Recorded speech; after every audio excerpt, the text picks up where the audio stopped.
Welcome to a VO2 Lounge short. In these episodes, I give a summary of the information found in a much longer previous episode that I've already released. This episode is going to talk all about the 5 ways to maximize muscle hypertrophy gains. Before going any further, I would like to get this disclaimer out of the way.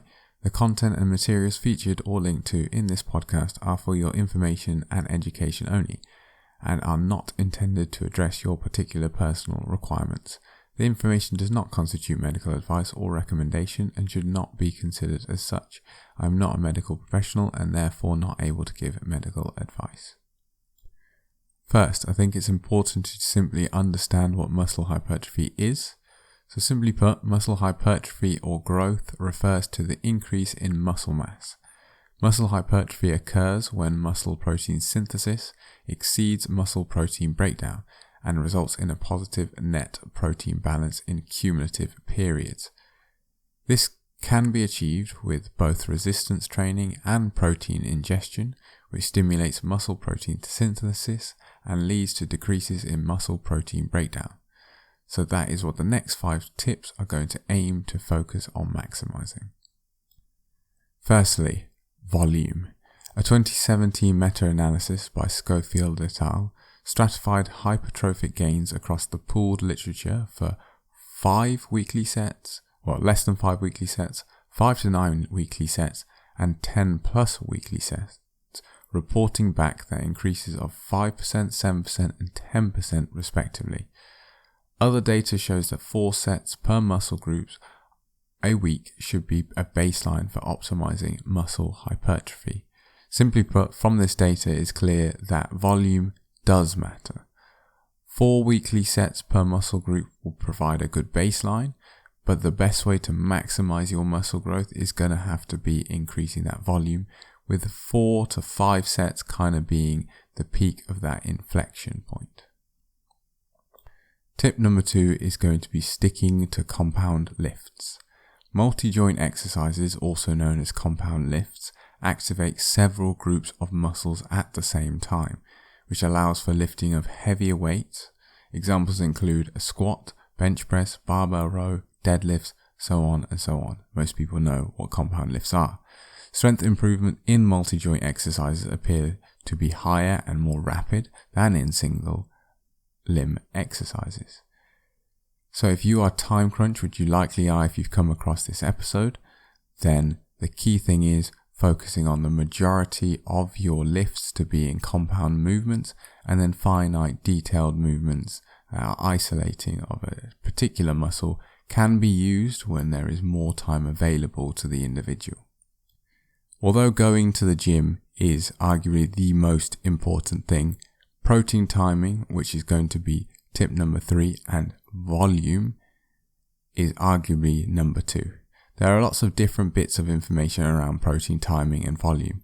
Increasing your protein intake to 1 gram per pound or 2 grams per kilogram is going to help improve muscle protein synthesis and muscle hypertrophy. This is key, really. If you hit this number, you're going to be right in the middle of most studies that come to a conclusion on how much protein to intake. If you're cutting or trying to lose weight, then more protein is necessary to maintain muscle mass. New research seems to suggest that protein timing, however, around workouts is not as important as once thought, and instead consuming between 30 and 50 grams of protein at breakfast and at dinner to achieve the leucine effect and stimulate muscle protein synthesis is enough to have it ticking over throughout the day. Then other supplementary amounts of protein can be fit in with other snacks. This may mean that you are having a protein shake after a workout, but just know that if you miss that window, it's not the end of the world. If you've had adequate protein throughout the day, particularly at breakfast and dinner, you'll be okay. These values, however, of 30 grams to 50 grams are related to animal protein. If you're taking a plant-based protein shake, they often have additional amino acids. However, if you're having a raw item such as a lentil, then sticking to the higher end of these values will ensure that you're getting adequate amino acids for adequate stimulation of muscle protein synthesis. Tip number 4. Using a barbell over dumbbells. Studies have shown that resistance-trained participants are able to perform a 1-rep max lift with approximately 20% heavier loads during a barbell bench press compared to a dumbbell bench press. When looking through the body of literature, training with a barbell allows for higher total muscle activation and the ability to lift heavier weights compared to dumbbells. While dumbbell exercises can be good for targeting specific muscles and dealing with imbalances, and provide a freer range of motion, which in some cases can be desirable, it would seem that training with a barbell is the better option for increasing muscle hypertrophy and overall strength improvements. And the fifth and final tip, which may be controversial for some people, but eliminating static stretching, key word there, static stretching, from your workout. It has been established that static stretching leads to an acute loss of strength and power, so-called stretch-induced strength loss, and should therefore probably not be performed before strength training.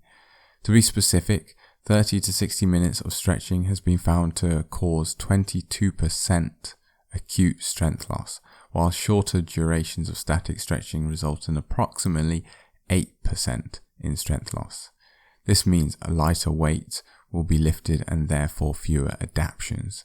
This isn't to say you shouldn't stretch, but that you should do these in another session or incorporate dynamic stretching instead, which has been shown to not reduce strength in an acute strength loss.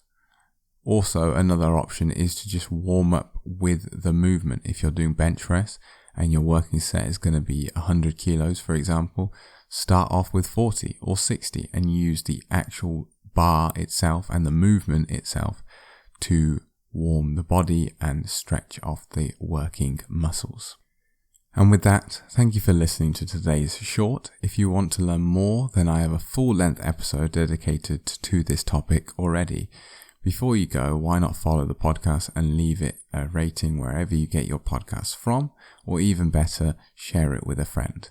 For any comments, feedback, or if you would like to suggest a topic for future episodes, I can be contacted at the VO2Lounge@gmail.com. And with that, I'll see you in the next one.